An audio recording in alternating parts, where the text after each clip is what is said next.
Azizlar, men sizlarga ajoyib narsani ko'rsataman.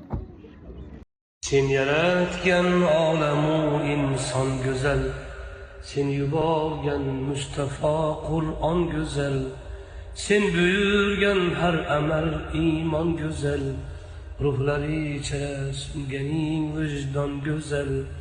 Bu go'zalliklar jamolingdan sening, har ishing, har so'zu ahkoming buyuk, hem jazoing hamda inoming buyuk, qilganing insonga ikroming buyuk, jannatingdek dini isloming buyuk.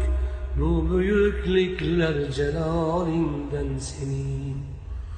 Sen yaratmış ikki dunyoing tugal, har sifating hamma asmoing tugal, barcha manglaylarda imloing tugal, dillari ichra chekkan imzoing tugal. Bu tugalliklar kamolingdan sening.